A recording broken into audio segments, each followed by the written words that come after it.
दुनिया एक किताब है और जो यात्रा नहीं करते वो उसका बस एक पन्ना ही पढ़ पाते हैं। किसी ने कहा है, कहीं भी जाकर हम उतना ही घूम फिर सकते हैं जितना हम थक सकें। यदि कोई मुझसे पूछे तो मैं तो यही कहूंगा कि थकावट तो बस मन की स्थिति है, मगर घुमक्कड़ी का शौक को जिंदा रखने के लिए पैसा और समय दोनों साथ साथ चाहिए।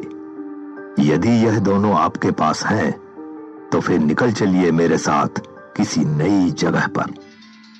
8 मार्च 2019 देहरादून ISBT, समय रात्रि 10:30 बजे।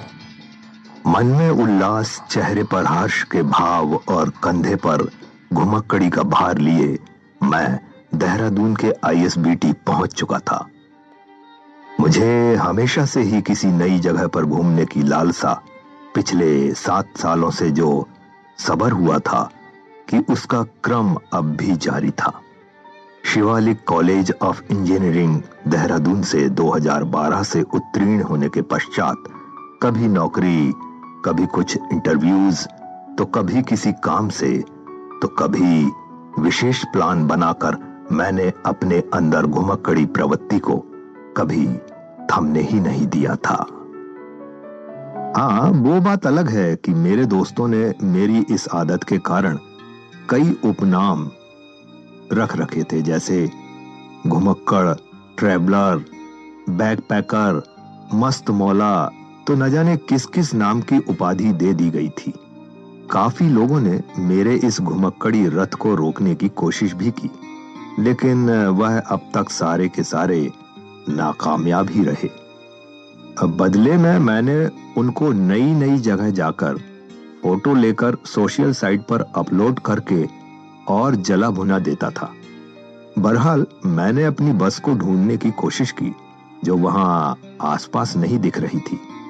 ओहो, मुझे कहीं देर तो नहीं हो गई और बस खुल गई हो? नहीं, बस की खुलने की तो 11:15 का वक्त था। बस को वहां मौजूद ना होने पर मैं थोड़ा सा विचलित हो गया था। मैं लपक कर इंक्वायरी काउंटर पर गया। मैंने खिड़की से झांक कर देखा तो वहां पर कोई भी मौजूद नहीं था। यह देखकर मैं झुंझला सा गया।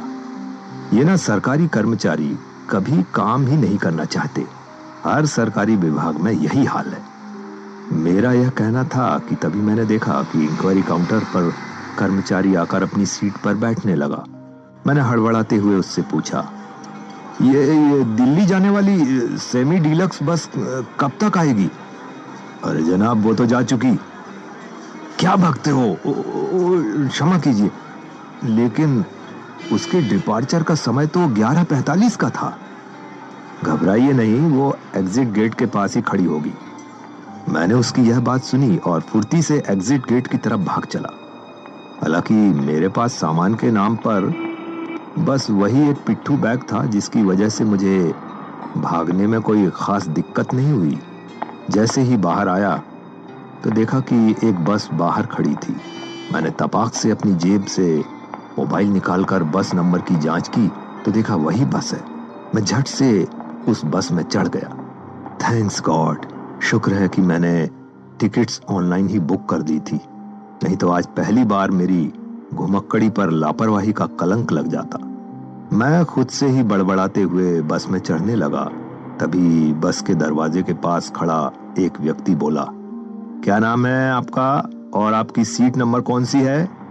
अटल पेन्यूली, 7 नंबर। मैंने उसे जल्दबाजी में यह बात बोली और अंदर चला गया।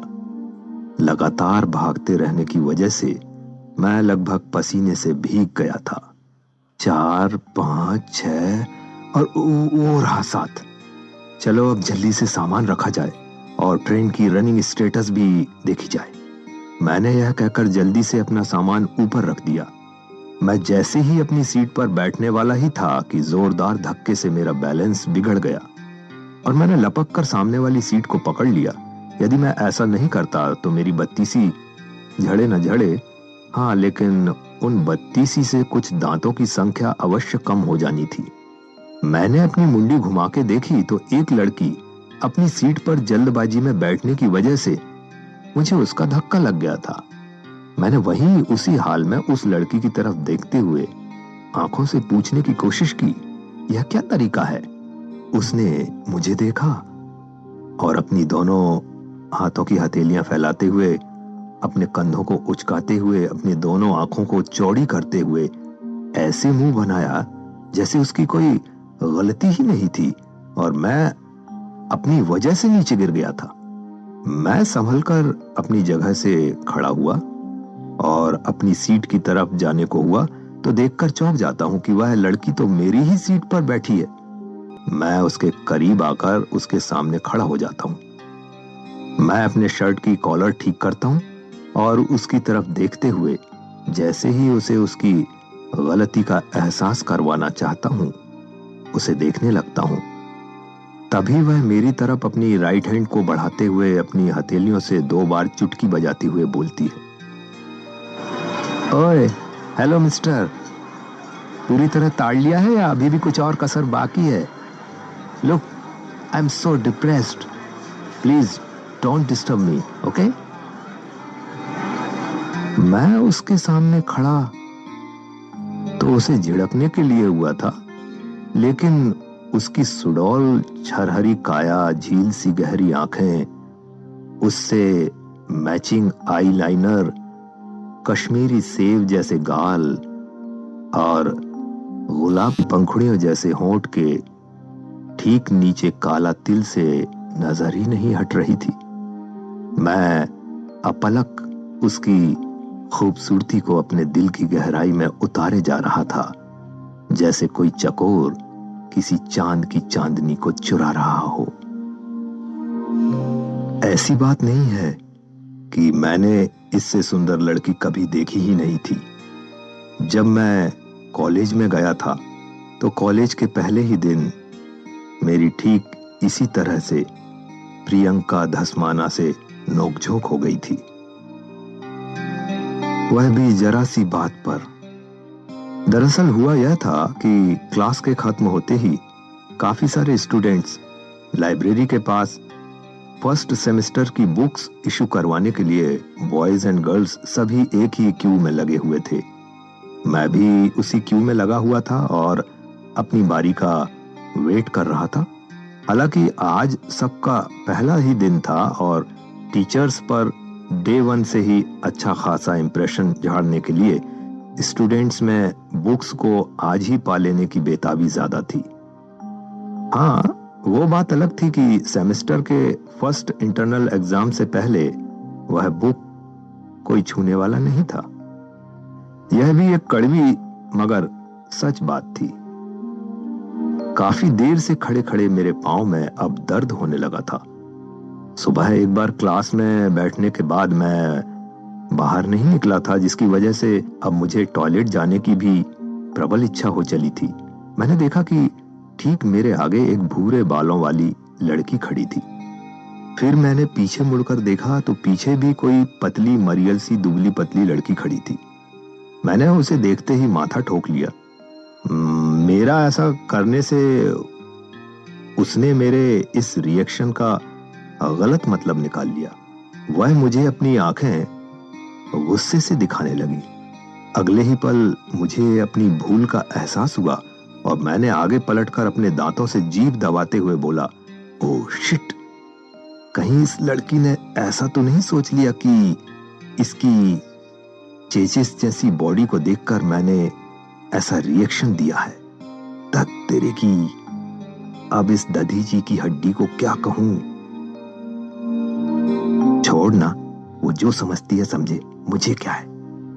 मैं यह कहते हुए अपने आप से आगे खड़ी लड़की को बोला, एक्सक्यूज मी प्लीज। उसने कोई प्रतिक्रिया नहीं दी। शायद मेरी आवाज उसके कानों तक नहीं पहुंच पाई थी। मैंने अपने गले को साफ किया और इस बार दोबारा से उससे बात करने की कोशिश की और इस बार थोड़ी जोर से बोला, excuse me please, I am अतल पन्योली। मेरी आवाज इस बार भी उस तक नहीं पहुंची। काफी रश होने की वजह से मेरी आवाज आसपास की आवाज के साथ मिलकर ही दब जा रही थी। ऐसा होना लाजमी ही था क्योंकि भीड़ जो खतरनाक थी। मैं इस बार खुद ही बड़बड़ाया। हाँ, बड़ा आया था अपना नाम लड़की को बताने वाला। साले किसी की आवाज यहां सुनी नहीं जा पा रही और जनाब गले से राग बैठाकर आवाज निकाल रहे। मैंने इस बार थोड़ा सा साहस जुटाया और इस बार सीधे आगे खड़ी उस लड़की के कांधे पर हाथ रख दिया।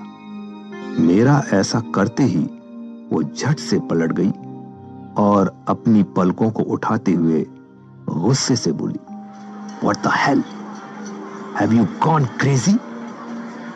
बिना छुए बात नहीं हो सकती क्या? तुम जैसे लड़कों को मैं अच्छी तरह से जानती हूं, बस मौका मिलता नहीं कि लगे अपना उल्लू सीधा करने। मैं उसे टकटकी लगाकर देखता रह गया था। वो साक्षात मां दुर्गा के अवतार में दिख रही थी और देवी के हाथों अब बस इस महिषासुर का वध होने ही वाला था। उसने अपनी कलाई ऊपर उठाई और उससे 2 बार चुटकी बजाते हुए बोली, ओए हेलो मिस्टर, ताड़ना बंद हुआ हो तो बताओगे कि ये हिमाकत क्यों की थी? जी मैं वो अरे क्या ये बकरी की तरह मिमियाने लगे? जल्दी बोलो, मुझे और भी काम है। मैंने घबराते हुए उससे बोलने की कोशिश की, मैं थोड़ी देर के लिए बाहर घूम के आऊं क्या? फिर मैं इस लाइन में अपनी जगह पर आ जाऊंगा। हम क्या बेवकूफ हैं जो इतनी देर से लाइन में लगे हैं? हम लोग क्या यहाँ अपनी मर्जी से लगे हुए हैं लाइन में? अरे मैं कैसे बताऊं तुम्हें, बस यह जान लो कि थोड़ी इमरजेंसी है, समझने की कोशिश करो ना। हाँ, क्यों नहीं। अब हिरोशिमा और नागासाकी के बाद यहाँ एटम बम गिरने वाला है, इसलिए तुम यहाँ से भाग जाना चाहते हो, क्यों मिस्टर? सही कहा ना मैंने? उसकी बहस ने मुझे अपनी नानी याद दिला दी थी। मेरे अंदर उससे बहस करने का साहस नहीं था क्योंकि प्रेशर की वजह से अब मेरा सामर्थ्य भी जवाब देने वाला था। हाँ, यह तो अब तय हो गया था कि एटम बम गिरे या ना गिरे, लेकिन मैं यहाँ 2 मिनट और रुक गया तो सुनामी जरूर आ जाती और वह सुनामी ऐसी जगह से आती कि बस मुझे बहा ले जाती। मुझे कोई और उपाय ना सूझता दिख मैंने अपना लेफ्ट हैंड ऊपर किया और अपनी हथेली की सारी उंगलियों को मोड़ते हुए कनिष्ठ उंगली उठा दी।